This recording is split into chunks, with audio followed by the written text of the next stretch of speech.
the 10 things you need to know about Starfield. And I need to know what I need to know about the game that I'm excited for before it comes out. So let's get into gamer ranks. Out there to analyze, and some you may not have even caught. There's a lot to get to know and get caught up before release, so we've got 10 categories here. Let's get started with number 10. First things first, it cannot be understated just how big this game is seemingly going to be. Now, from all the pre-release and as big as it's going to be, people have already complained about some things about how big it is. Like, why can't I land on gas giant planets?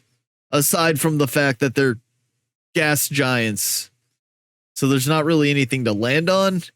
But I guess there are some points that have loading screens and they can't just like freely walk across 100 star systems without loading screens. And I don't know that that's a valuable complaint because that is massive and that is a big ask. And we can't render everything in the game all at once because then it would just be a nightmare that you could never play. Release information we've heard and seen, it Humble sounds opinion. Really big. The Bethesda Fallout games were basically confined to a single city and the area around it. The Elder Scrolls games are set in entire countries, but in Starfield, there's no joke, this is from the developers themselves. Obviously, we have to see it to believe it, but they're saying it. Approximately 1,000 planets across about 100 solar systems. It's not a full... So about 10 planets per solar system, and you're not going to be able to land on all those planets, but some of those planets are going to have moons that you can land on.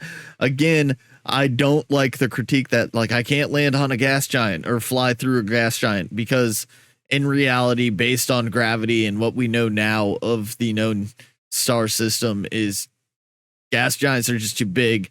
There's nothing to land on, and the gravity inside of them is just immense and insurmountable to a certain degree, right? So like there are going to be limitations on how many of those planets you can interact with, but if there's 1,000 planets you can interact with, that's a lot. Galaxy, but it might as well be. That's an enormous amount of space, and there's going to be a lot to do in most of it. The main quest line is apparently going to be long all by itself. Bethesda estimates it's around 30 to 40 hours, which is way longer than any of their other main game quests, which, taken on their own, are actually quite short. It's everything else that you... I think that kind of came out in an interview where one of the devs was talking about how he spent 80 hours before he realized he wasn't even doing the main storyline, and then he dove into the storyline and spent another 30 hours in that. So over 120, 130 hours of gameplay just in that, which is insane. And talk about like a massive, large interactive story. That's huge. Usually makes their other games so long. So that doesn't sound like it'll be the case here. Even if you just stick to the main quest and avoid everything else, you'll probably still get your money's worth if that number is actually accurate. The main story is about the quest to find these mysterious artifacts with the help of a group called Constellation, who are explorers and adventurers. The game is definitely going for a kind of classic pulp sci-fi vibe with its story and setting. It's a kitchen sink approach to sci-fi, which will let Bethesda do pretty much whatever they want in this new sandbox, I guess. Now, we know that there will be 4 major settlements. New Atlantis, the capital of the United Colonies and the biggest city Bethesda apparently has ever built. Then there's Aquila City, which is the capital of the Freestar Collective, which Bethesda describes as a loose confederation of 3 distinct star systems, but let's call them what they are. Sounds like space cowboys. The third city we know about is called Neon. It's a cyberpunk-inspired city of vice. And there is some sort of like massive history between the first 2 factions that they seem to be fighting a lot. It seems like Constellation is a standalone that never really picked a side, or is it involved in all the conflicts that have gotten us to this point? So you're going to have interesting faction dynamics going between the 2 kind of faction star systems too. I wonder if there's going to be like a space border patrol or like space customs that you have to declare that you came from one star system to another. That would be interesting, a little tedious, but interesting to say the least.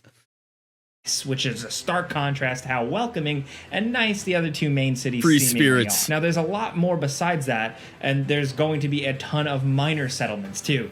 We just don't mean like generic shacks in the middle of a planet. These places are apparently still going to be pretty big and elaborate. Just from the trailers, some of these random locations look bigger than most major cities in other Bethesda games. But we'll talk more about planets and other settlements in a little bit.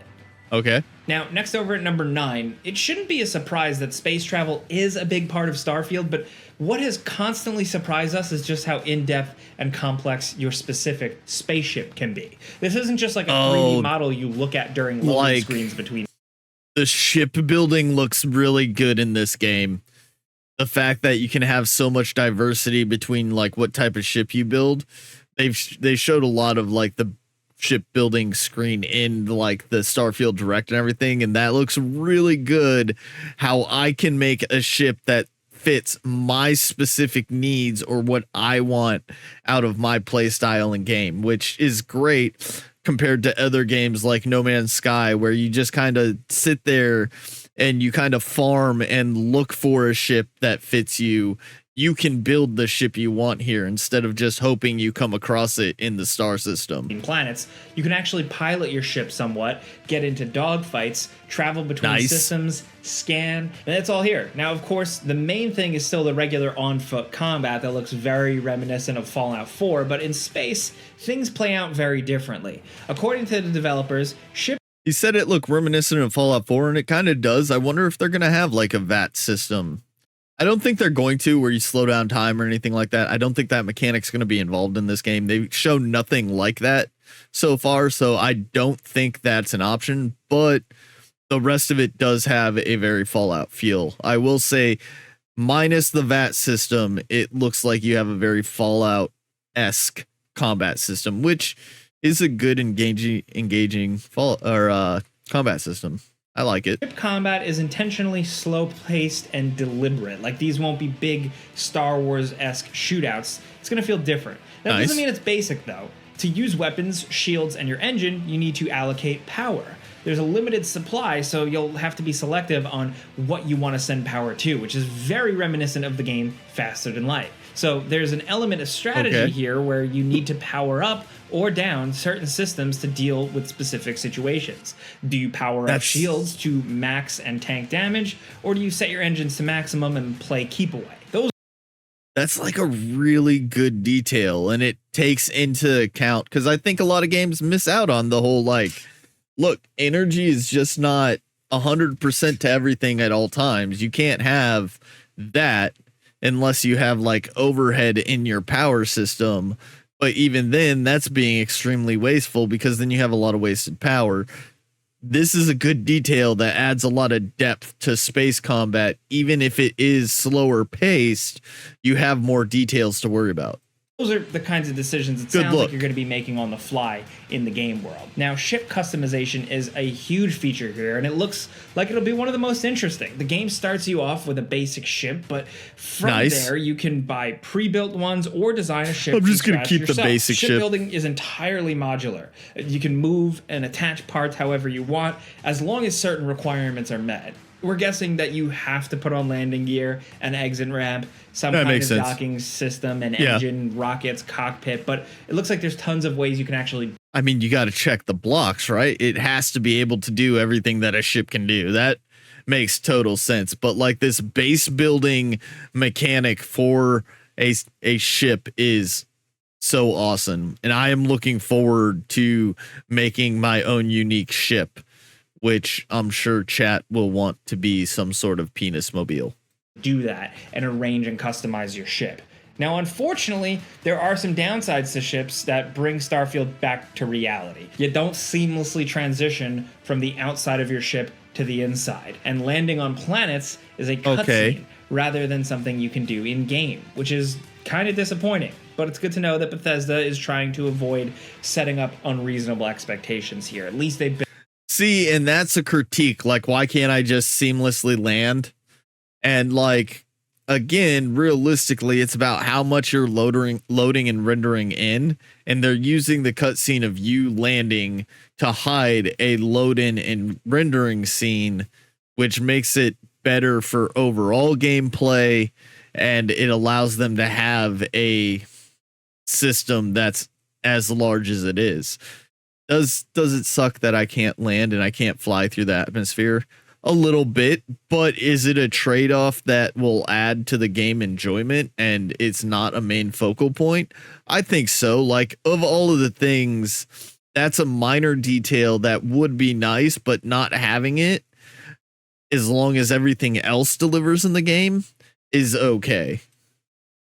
Been up front. Now, space isn't just a place where you fight and go to planets. You can also hail other ships and engage in acts of piracy, among other things. Also, you're not flying alone. Space Along pirate. with 20 named companions you can get. There are also crew member NPCs you can hire as part of your crew who have unique stats and skills which can augment your own. So if you're not a very good pilot, you can hire an NPC that's I find myself having this problem in a lot of games like this where, like, oh, you get this companion and they add this bonus and that bonus, and I get all these companions and I'm like, yes, I can do this or that, and then I never use them because I want to fly solo, or I don't want my companions to be around. Like Fallout, I did this, like I never had a companion, so I took all the perks where I can hold more myself and everything, and I just always liked being alone despite getting all these potential companions that have bonuses on themselves. So I wonder if this game's going to be different, and I don't think it is. I'm pretty sure I'm going to hire all of these people and then use none of them, and then just pay them to sit around my ship doing nothing always. It's an expert pilot to help improve your ship combat abilities. The feature that we're most interested in, of course, as we've said, is the ship customization, though. It looks surprisingly complex, even for a Bethesda game after base building of Fallout 4. So we really want to see if it's as open-ended as it looks in the trailers. Now, next over at number 8, let's talk planets. I like that. You know, all those 1,000 or so planets, they're not just there for show. You can actually land on and explore most of them. While you're in planetary orbit, you can scan for resources and select a landing location. Yeah, this isn't Mass Effect 2 where you gather resources from orbit. You can actually land on most planets where you can wander around, find hotspots, be a miner, scan plant life, deal with hostile aliens, and just explore. Planets look to vary wildly in atmosphere and biomes. Some planets have thick forests, some are frozen wastelands, others are just empty, blasted moons. It all sounds too good to be true, but keep in mind that most planets out there aren't handcrafted. They're actually procedurally generated. It only makes sense considering how huge planets actually are and how many of them there are, but don't go to any random planet and expect to find something completely unique and special if you land in any random spot. Like, that's just speculation from our part. Like, we doubt that Bethesda's gonna make some incredible handcrafted thing and hide it away on a planet that statistically 99% of players aren't even gonna see, but who knows? Now, next over at number 7, I understand that point. Like, we hope they don't hide things off in corners, but I think this is something that's been complained about a lot in these huge open world games is I find a waterfall, I try to go behind the waterfall, I can't go behind the waterfall, and there's nothing hidden behind it. I want there to be some sort of reward for a sense of exploration.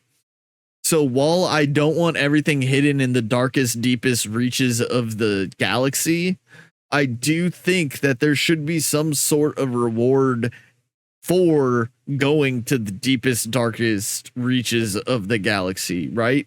Like a trade-off that is a balance between rewarding exploration and hiding something that no one will ever find. There has to be a balance somewhere that gives you that reward for exploration. Here's the real reason you want to check out all these planets. The base building is back from Fallout 4, but it looks much stronger here. On any random planet, you can start building your own base that can be used as a shelter, a place to store items, and also build machines that can mine the planet and generate resources. Your space base needs power to function. So like Fallout 4, this is a more complex system than in many games, but hopefully the power stuff is a little less fiddly this time. One very cool new feature. And this is where, like, part of me wants to find like a moon or something that has like a lot of a really like high value resource, set up a mining system and be like the old hermit living on that moon that just like goes out into space with a get off my lawn type of mentality and just attacks anyone who comes close to my like moon because it's my moon and I want no one to bother me. It's like the ultimate dream, like having 100 acres of land or anything like that. This is my moon. Get out of here. I don't want nothing to do with you. You leave my moon alone. Feature is that you can go into an isometric view when base building to make it easy to snap parts together. This is good. This looks great and should make it so much. This is like a really small detail, like in Subnautica, because it looks like a kind of Subnautica style building where you kind of attach everything on habitat by habitat. But in Subnautica, it was hard to like float around to get the right angle to attach everything. Having that split off view for base building is awesome. I approve of that step. Small details. To build the large parts of your base, just from being able to see it in relation to the environment, is a big help. Now, like your ship, NPCs can also be hired here to staff your bases and run them for you, sort of like the settlement system from Fallout. In many ways, the base building looks like a continuation of the ideas in their other games, but it looks like it'll be even. I now picture my base as like a big mansion on a hill with like a smaller base attached to it, and I make all my NPC hired hands live in like the small base attached to my mansion and like stay out of my house. That's the helps area, and you guys just run my mining operation while I do whatever I want. You guys live in that little like crew quarter area, and I have all of this to myself. Better here. Oh yeah, and if base building isn't your thing, then you can still buy houses in this game. The major cities all sound like they have places to buy. Or I could just get an apartment, rest and store your loot. Some of them even have quests connected with them, so there's even more of an incentive to buy houses. So it sounds like if you're trying to like live out your life in the game, Bethesda will accommodate you. Next, over live number 6, your let's best talk life. Factions and quest lines. Now, some of our favorite parts of Skyrim are from the faction quests. They're organizations that you can join that have their own story to play. I want to know how involved I'm going to get in the faction war.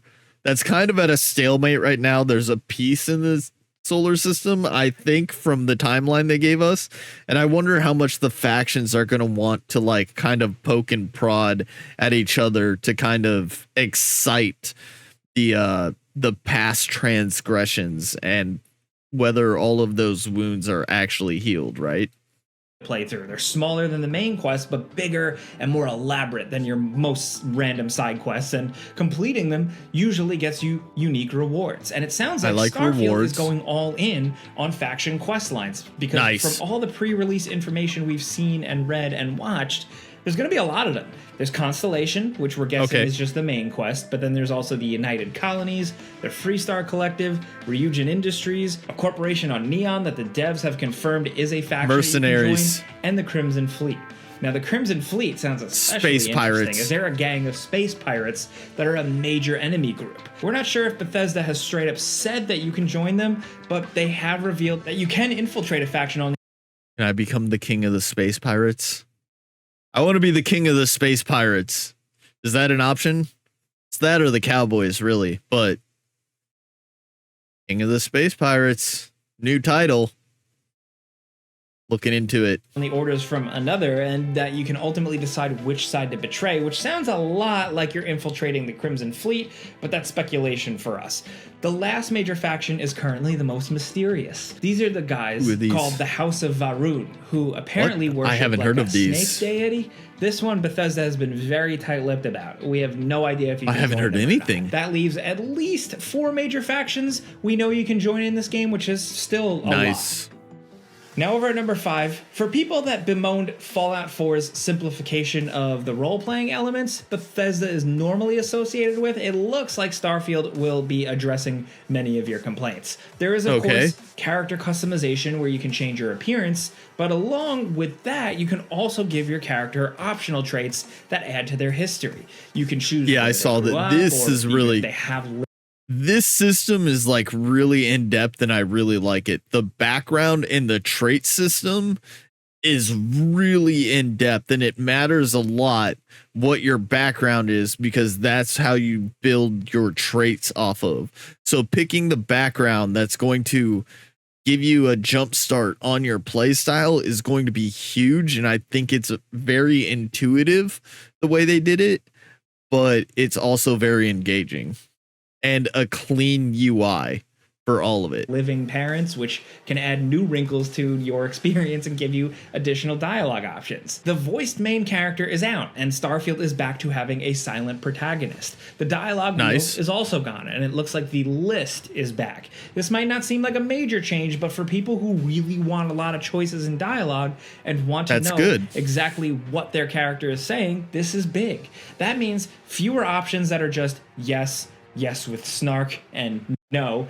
and more actually conversation trees with multiple different directions and outcomes. At least that's what we're hoping for. We don't know for sure, but we will say that just the presence of a dialogue list is a step in the right direction. There's also a persuasion minigame that's sort of like Oblivion, but it also looks like a lot more clear just from the screenshots that we've seen. Oh, okay. This is just from looking at pictures, but it seems like you get multiple options that are green, yellow, and red. Green are easier to pull off, red are harder, and you've got only so many turns to convince someone before the minigame.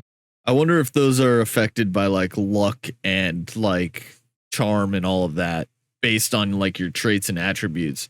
I bet they're going to be. Like if you're a very charismatic character with a lot of luck, I bet a lot of those like yellows and reds turn green. But I'll have to get into the game to see. But probably going to be the way it goes, right? Fail. The speech system is closer to Fallout 3. It's chance-based rather than Fallout New Vegas, which just required you to have high enough speech skill and you'd always win. That means you always have a chance of winning a persuasion check in Starfield, but on the flip side, there's also always a slight chance that you can fail. So good luck. All right. Next over, number 4, Starfield has a skill tree, but it's not quite the same as what we got back in Fallout 4. In this game, it looks there clean. are multiple skill trees: physical, social, combat, science, and tech. Now, many of these skills we've seen so far look... It's not exactly like Fallout, but at the same time, it does kind of look like Fallout 4, where you had your different, like, elements and you could work down it. This one's just more in depth and more consolidated, I guess, but it does look, really clean. It's very easy to like read and lay out, and there's a lot of options within it. So I like the trait tree here. Like things similar to Fallout, but there's a major wrinkle. You can only unlock the first rank of a skill. If you want to increase its rank, then you need to complete specific challenges. So they've made the skill system a kind of hybrid between Fallout 4 and the Elder Scrolls. In the fantasy series, you get better at things by doing them, using an axe a lot. Makes a lot of sense. Go up. Lock-picking doors and chests made your security skill go up. Things like that. Depending on how it's implemented, this actually may be an improvement, or it could add some annoying busy work to ranking up your skills. It just depends on how. It could add a little bit of busy work, but at the end of the day, it's a grind that has a purpose. So I know if I grind out doing these specific events, I get this reward for it. So at least it's something that, like, it does add a grind element to the skill tree, but it's a rewarding grind, which is, I think there are a lot of grinds in games that don't give rewards, right? How demanding these challenges are. Hopefully, like, to level up your speed, you don't have to run and collect 1 million Korok seeds or something. Oh my god. Personally, we do think this might be a good change as long as they pull it off. It was kind of silly how you could just rank up a single skill right from the start in old Bethesda games, like jumping up and down 1 million times if you wanted. It almost made things too easy, so we'll see how it goes here. Now, down at number 3, we did allude to this earlier, but Starfield doesn't force you to be a goody two-shoes space explorer. You can be a full-blown space criminal if you want. That means you can attack civilian vessels, pirate cargo shipments, steal from other ships, even steal entire other ships to add to your fleet. You can also smuggle illegal goods for money. Smuggling can be tough because if you've got illegal goods on your ship, like human organs, then your ship is scanned by the authorities and you'll get caught, fined. Just a standard human organ check. You got any on board that we need to know about? Got to declare them at customs. And possibly thrown into jail. There are ways around the scans, though. You can buy special ship modules that can be used to hide things. I bet these things can't just be bought anywhere, though. Probably a lot harder to find. So there's actually a lot to do in Starfield. Gotta make your own. More of a bad guy, and we are all for that. Now down to number 2, this might be their least buggy game yet. Now, take this one with a grain of salt, because Bethesda games are pretty well known at this point for launching in a buggy state. But head of Microsoft Game Studios, Matt Booty, has come out and said that if Starfield shipped today, this would have the fewest bugs any Bethesda game has ever shipped with, which is a bold claim, but one that we're at least a little inclined to believe. We know the game has seen some large delays from its initial release date of November 2022. And a big reason they've always... And you know what? I think Cyberpunk made a lot of people in the industry nervous about things like that. So them taking that extra break to like get into the details is reassuring. I would rather a game get delayed and come out as a solid product than get rushed out the door just to be buggy and unplayable. That's always given for pushing the game back was for reasons. Now that Bethesda is owned by Microsoft and is now an Xbox console exclusive, there's even more pressure on the game to not only be good, but to break the stigma that Bethesda games are buggy. Yeah, you know, Todd Howard also said that Fallout 76 just works, and that game was a pretty rough mess for a while. It doesn't just work. But in this case, we're at the very least just hoping Starfield will be better. We don't think it'll be perfect, but, you know, hopefully it's not a disaster. I know we're probably going to have to eat these words when it finally launches, but we're just hoping for the best. The more games that release in a good state, the better. Now, down to number 1. It's going to have bugs. Hopefully they're not game breaking, and hopefully it's not a massive amount that's just insurmountable, right? Like, it's going to have bugs. I think we all know it. It's just how bad they are and how much they destroy the immersion in gameplay. And hopefully it doesn't do either of those. Hopefully they're just little comical one-off things that you can kind of laugh about and move on. Some housekeeping and all that stuff you got to know. Starfield is almost upon us, and the game is releasing September 6th for Xbox Series X. September 1st, if you get the good edition. Pay the extra money, you get it the first. This one. It's going to be on Game Pass day 1, which is big. That is so. I've already downloaded it on Game Pass, and like I was gonna buy the game because I'm so excited about it, but at the end of the day, I can play it for free and I can use that game budget somewhere else because I already have Game Pass. Why not use it there? And then if I really like it and I want to support the game further, or I buy the DLC or anything like that, I can do that. But having it on Game Pass is such a massive plus because Game Pass is a great deal. You get a ton of games, and having a game this big come out day 1 is amazing, honestly. And like I said, if you really like the game and want to support the development team directly, you can buy it later. We've gotten a lot of exclusives on Game Pass before, but nothing as big as Starfield. And like, we're not just talking big in terms of hype, we're talking size. It's 139.84 gigs. So be sure to clear up some space on your hard drive because you're going to need it. Now, September 6th may be the real release date, but for people who buy the premium edition, you get early access to the game and can start playing it 5 days earlier than everyone else on September 1st. We'll leave it up to you to do the cost-benefit analysis on that one. Everybody's different, but that's everything you really need to know, everything to get caught up on. But we got a bonus one for you. Bonus? We wanted to highlight that power at the end of the gameplay deep dive video in that official gameplay deep dive trailer thing. You can look it up on YouTube at 41 minutes, 43 seconds. What was that? It looks like you hold up your hand and cause all the enemies to start floating, or like, are there special powers to unlock in this game? Do you get some kind of space magic as part of the main quest? We don't know what's going on. I'm willing to, I think that the Constellation faction is looking for alien artifacts and tech. And by doing the faction or the Constellation stuff and finding artifacts, you get a deeper understanding of the universe, and it gives you stuff like this. I think that mechanic is based off of working with the Constellation and finding alien artifacts.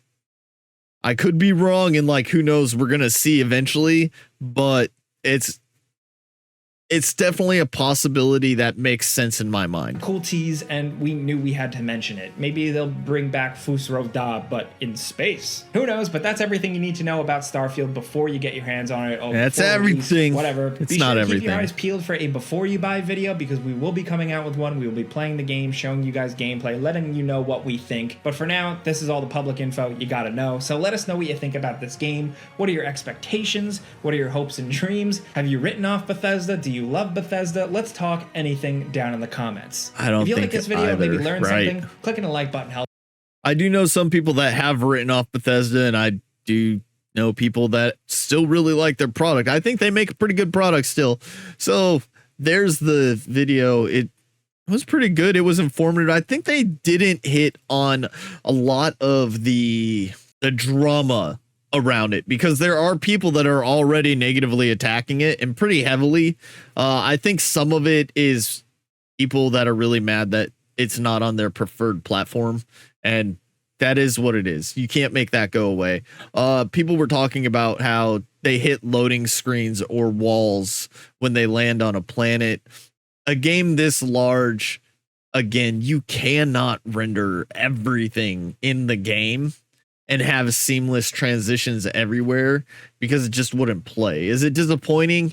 It's a little disappointing, but again, I think the way they're delivering it and packaging it, with how much content is going to be in side quest and the main storyline, weighed against how big everything is, they're delivering it in a package that is evenly balanced between things to do and places to go and freely explore. I think it has a good balance of that. Now, it is disappointing that you can't just go everywhere and do everything, but we have a game like that called No Man's Sky, and it launched with absolutely nothing to do in the game. It was largely boring. Even in its current state, it has a fairly short storyline. They come out with activities in like the season pass type stuff and challenges, but by and large, I think this game is going to have so much more activities to do that it's not a massive hit that you can't freely explore the way you do in No Man's Sky. Again, I think they took a balanced approach to making it feel massive and have anywhere and everywhere to go, with still delivering the amount of like curated content that they have in the game. It's a good balance. I think the criticisms aren't wrong, but I think they're missing the larger picture. You're looking at one part of the argument as opposed to the whole approach of the game. And people are making these arguments that don't have access to the game, or probably will never play the game because they're mad it's not on their platform. So a lot of the attacks, I think, get blown out of proportion because there is a subsect of gamers who will not be able to enjoy the game because they don't have a PC or Xbox. And that's just kind of where the game sits.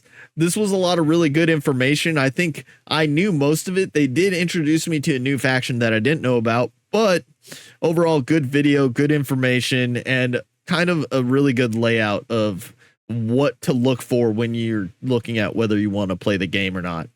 Make sure you guys give it a like. I linked the video in the description and chat. You can subscribe, do this stuff. You want all that? All of that. Hey there, it's Skeg Broggy. Thanks for watching the video. And if you enjoyed it, please let me know in the comments below. Don't forget to hit the like and subscribe button, and follow me here on Twitch for more awesome content. Link is in the description.